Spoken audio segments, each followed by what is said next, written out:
Instituto dos Magistrados do Brasil agradece aos patrocinadores: Salomão, Kincaid Mendes Viana Advogados, e aos apoiadores: Unig, Audicom, TJRJ, Prudêncio Escritório de Advocacia, Museu da Justiça, Amaerge, Emerge, AMB, Amajum, Tribunal Marítimo, Tribunal de Contas do Distrito Federal, Tribunal de Contas do Município do Rio de Janeiro, Tribunal de Contas do Estado de Minas Gerais, Tribunal de Contas do Estado do Pará, Tribunal de Contas do Estado da Paraíba, Tribunais de Contas dos Municípios de Goiás, Tribunal de Contas do Estado do Acre, Tribunal de Contas do Estado do Rio Grande do Norte,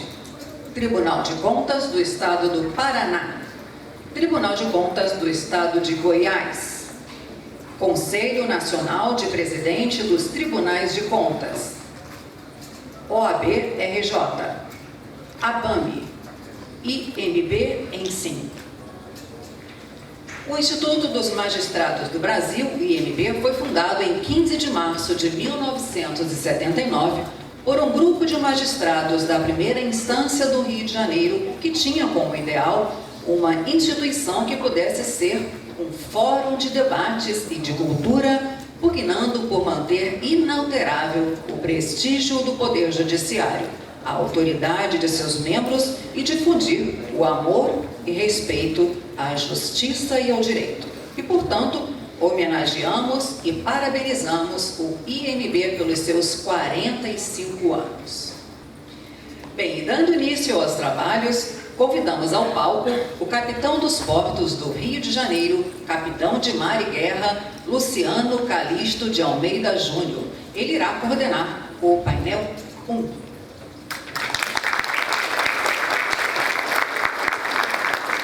Este painel terá como tema Direito Marítimo, Mudanças Climáticas e Sustentabilidade.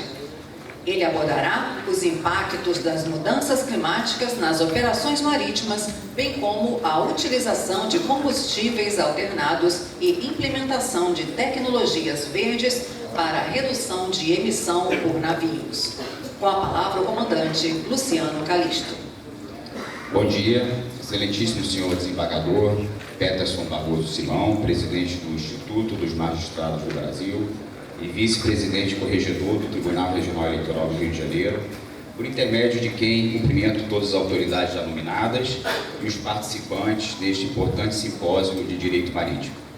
Para a Marinha do Brasil é uma honra e um privilégio participar deste evento e poder coordenar o primeiro painel que abordará sobre os impactos das mudanças climáticas e sobre sustentabilidade do setor aquaviário. Para dar início ao painel, convido ao palco o Dr. Eduardo Nery Machado Filho, diretor-geral da Agência Nacional de Transportes Aquaviários, ANTAQ,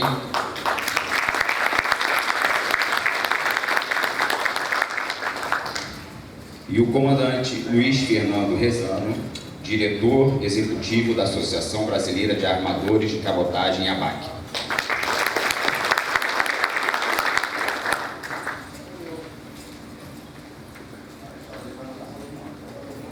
O Dr. Eduardo Nery Machado Filho graduou-se como engenheiro civil na Universidade do Estado do Rio de Janeiro, UERJ, é pós-graduado em auditoria de obras públicas pela Universidade de Brasília e em orçamento público pelo Centro de Formação e Aperfeiçoamento da Câmara dos Deputados. Iniciou sua carreira profissional na iniciativa privada, atuando como engenheiro civil em empresas de grande porte na gestão de obras de infraestrutura. Em 2000, ingressou nos quadros do Tribunal de Contas da União como auditor fiscal de controle externo, onde ocupou diversas posições de destaque como secretário de fiscalização de obras públicas, assessor de ministro e chefe de gabinete e da assessoria técnica de ministro. Também compôs a comissão de especialistas da Câmara de Deputados para a revisão do marco legal dos portos. Desde outubro de 2020, o Dr. Eduardo Nery exerce o cargo de diretor-geral da ANTAQ. passo a palavra ao Dr. Eduardo Nery Machado para proferir sua palestra sobre o tema a transição energética e os impactos das mudanças climáticas no setor aquaviário.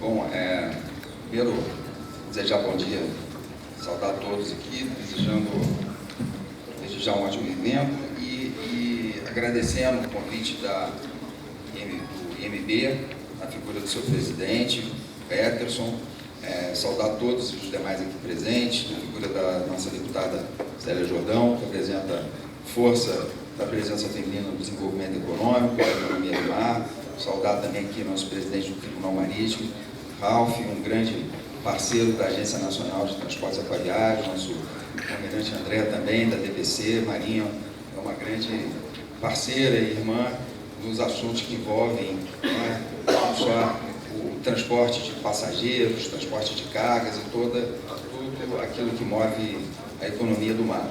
É um prazer grande estar aqui, falando especialmente sobre os assuntos que envolvem as iniciativas da agenda de ISG da Agência Nacional de Transporte Aquaviário.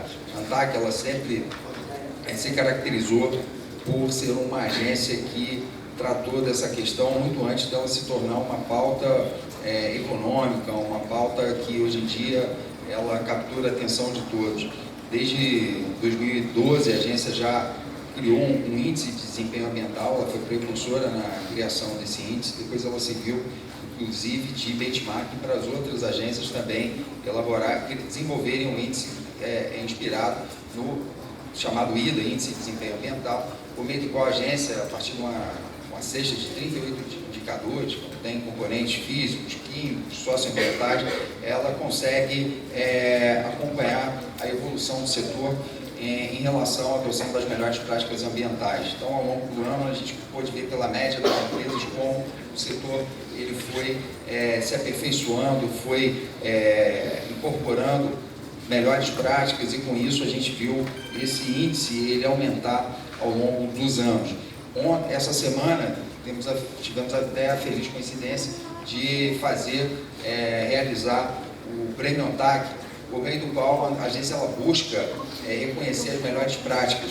Então, inicialmente, esse prêmio ele era muito amparado no desempenho do IDA, e ainda é uma parte importante do prêmio. Mas, ao longo do tempo, nós fomos ali também incorporando outros fatores igualmente importantes, para tentar abordar as três parcelas ali, os três componentes do ISD. Então, ano passado, há 2 anos atrás, a gente já incorporou também uma premiação associada à conformidade regulatória. Então, aqueles regulados que melhor adimplem, que não têm processos sancionadores ou que têm comportamentos ali exemplares, eles também são premiados, então para também alcançar ali a perna da governança. Esse ano a gente teve também um novo prêmio também, que nos orgulhou bastante, foi o prêmio das iniciativas para a promoção da equidade de gênero, também é uma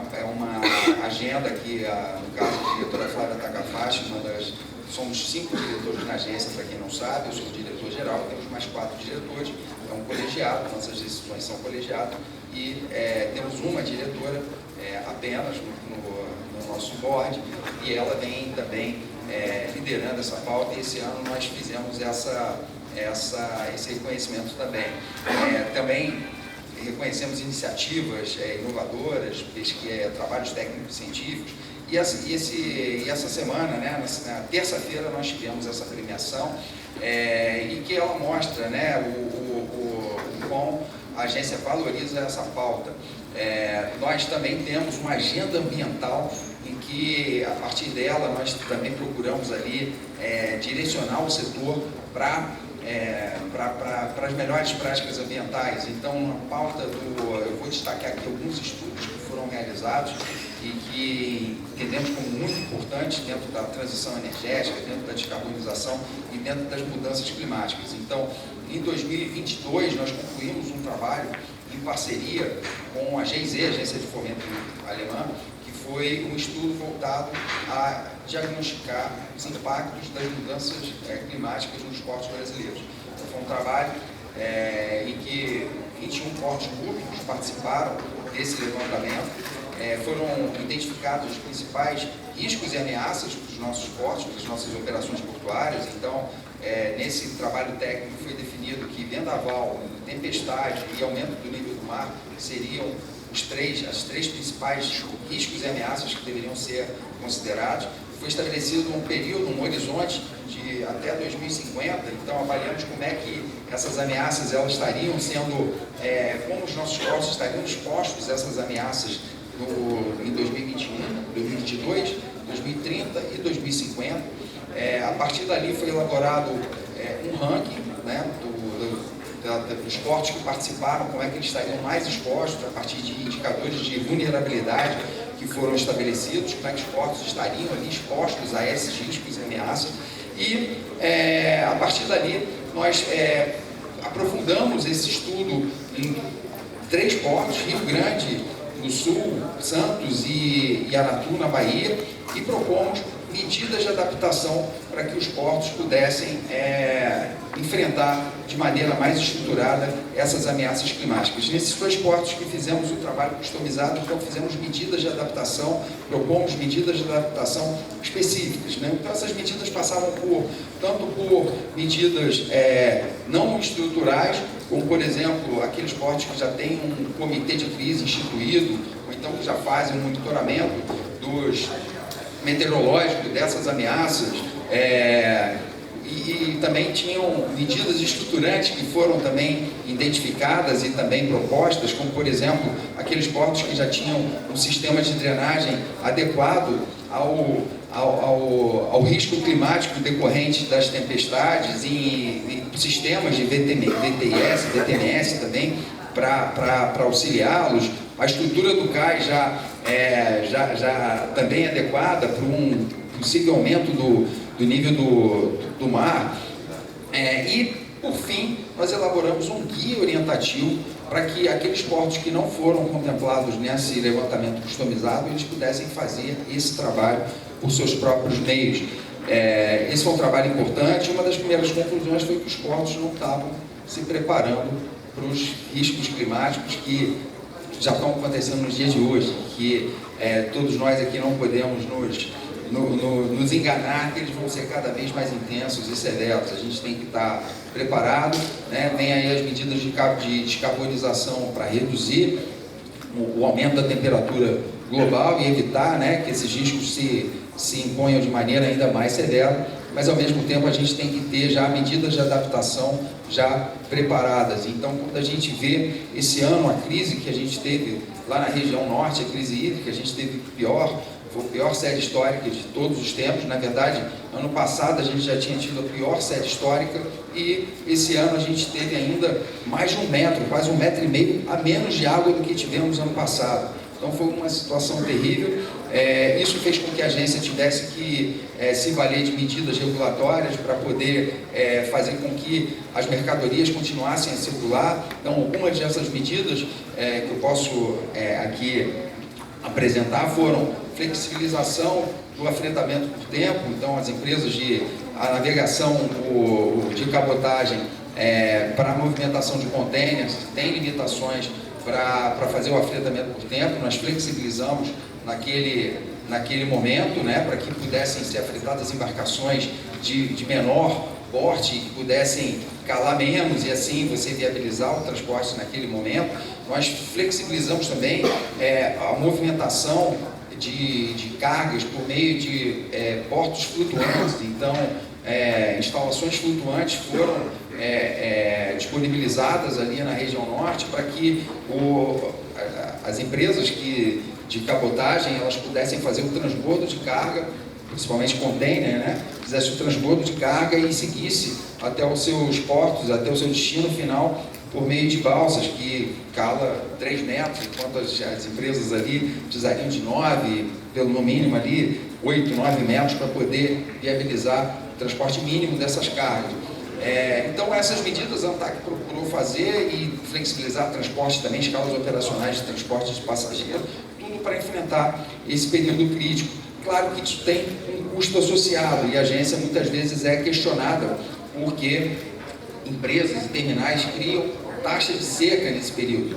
Senhores, a agência fez inclusive um trabalho, a nossa Superintendência de Regulação, para avaliar se estava havendo algum tipo de comportamento abusivo das empresas, eventual comportamento abusivo, nesse período de seca. E a nossa conclusão foi que não, que as empresas não estão se valendo dessa situação para ter ganhos ali extraordinários, mas aquilo ali seria sim uma alternativa logística que caberia ao dono da carga ele se valer dessa alternativa e, claro, disposto a pagar um preço maior por aquilo. Quando se constrói flutuantes, eu não sei se era interessante até trazer aqui um vídeo, mas é uma operação aqui, você vai mostrar, Rezanói, então muito bom. Uma operação fantástica, assim, é uma mega estrutura, é um terminal, é de fato um terminal flutuante. Não é uma mera operação chip-tubagem, não, é um terminal flutuante de grandes proporções que exigiu um investimento relevante para que aquela operação se viabilizasse e é claro que ela vai ter que ser repassada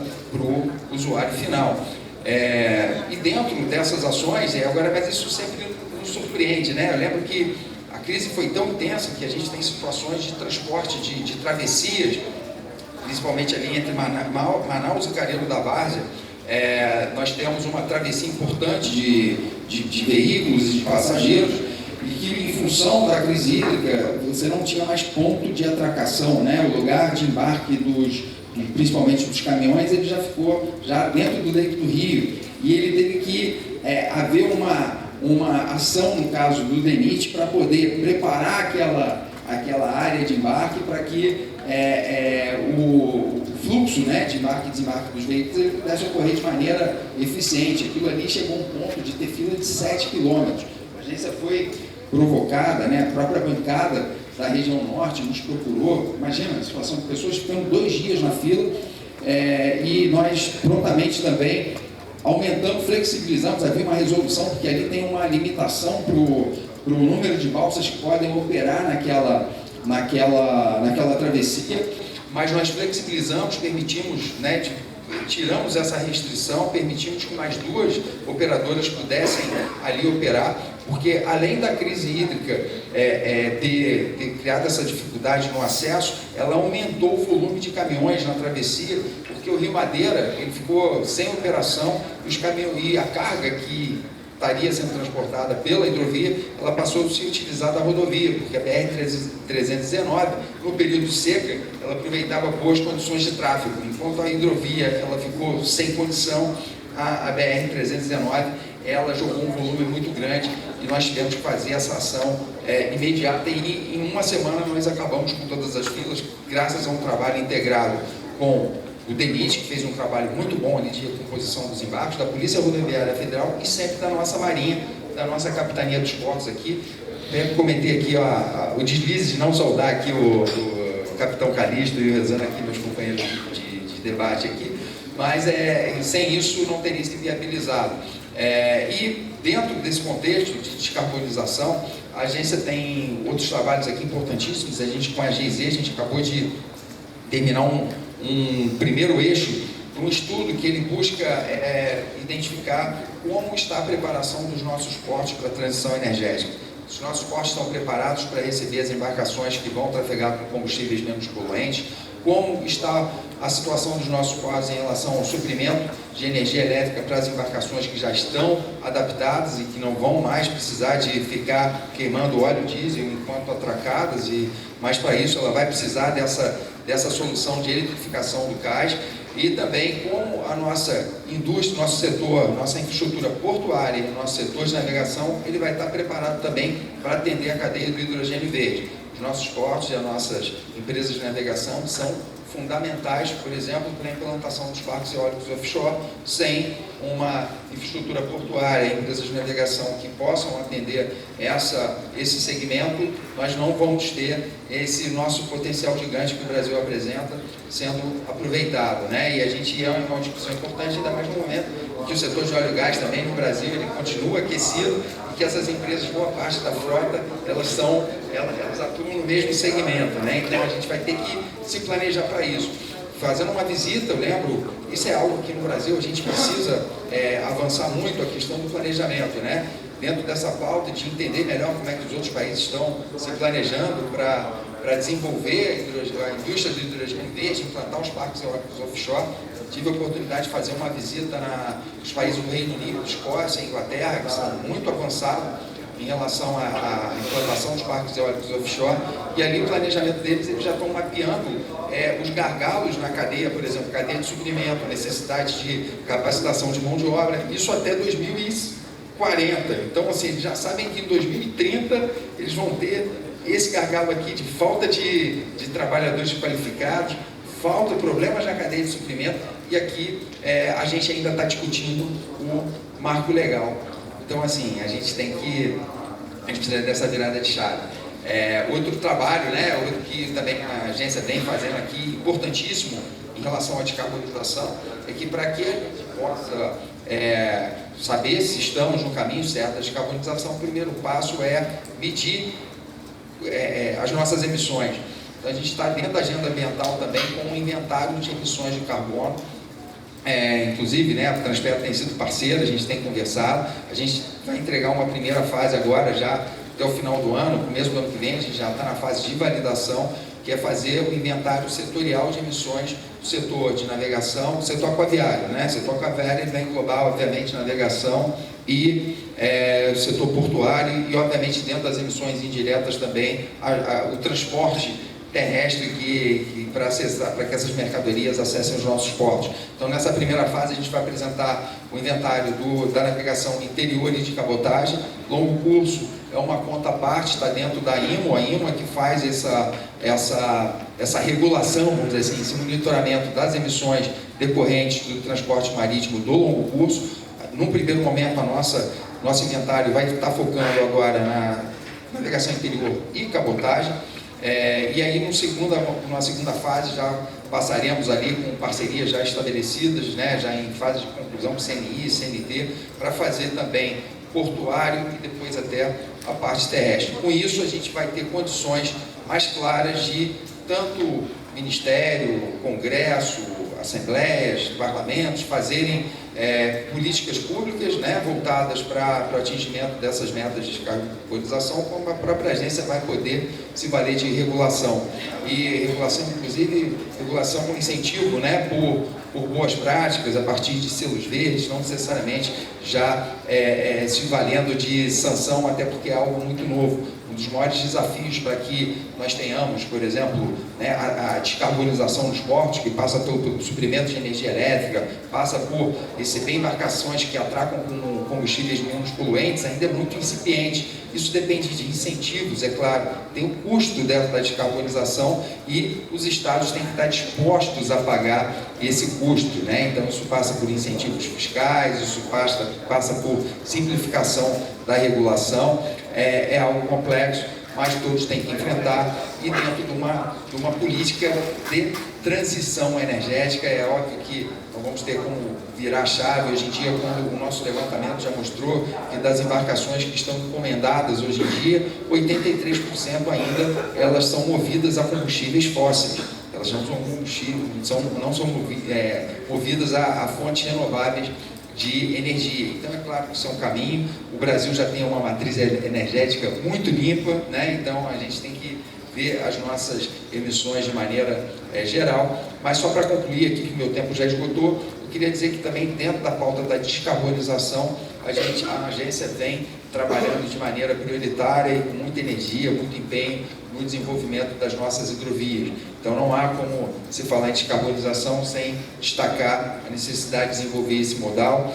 A hidrovia emite 4 vezes menos carbono do que uma rodovia, uma vez e meia menos carbono do que uma rodovia, e atualmente nós temos 6 projetos em andamento. A solução encontrada para o desenvolvimento das nossas hidrovias foi a concessão. Tivemos um plano geral de outorgas que a agência encaminhou para o Ministério dos Portos e Aeroportos aprovou, e desses 6 eixos nós temos Madeira, a hidrovia do Rio Madeira, hidrovia do Rio Paraguai, já em estágio bastante avançado. Queremos abrir para audiência pública o projeto da hidrovia do Rio Paraguai até o final desse ano. Ano que vem temos pelo menos 2 leilões sendo realizados, Paraguai e Madeira, e em paralelo, agora em janeiro, uma parceria com a BNDES, já vamos começar a estruturação do projeto da hidrovia do Rio Tocantins e do Rio Tapajós, e em parceria também com a Infra SA, que é outra parceira, né, nosso presidente Jorge Baixo, a gente está desenvolvendo os projetos.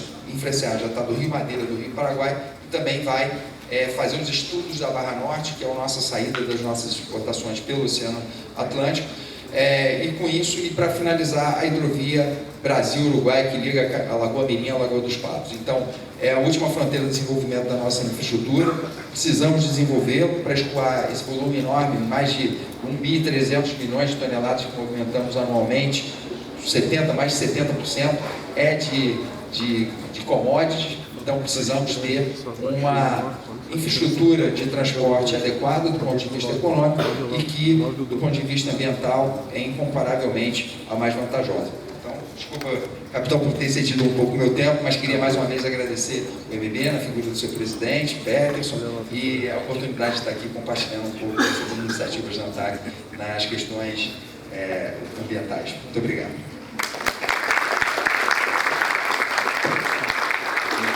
Então, tivemos uma excelente oportunidade de ouvir a perspectiva do setor público, da agência reguladora, do lado do governo, sobre medidas importantes para enfrentar esses desafios da transição energética, descarbonização, das mudanças climáticas, né? Então, muito obrigado, doutor Eduardo Neri, pelos seus comentários. Interessante o link com o setor privado, agora o comandante Rezan vai ter oportunidade de falar a perspectiva dos armadores de cabotagem representando o setor privado, e vai trazer aqui para o debate um caso concreto da crise hídrica na região amazônica.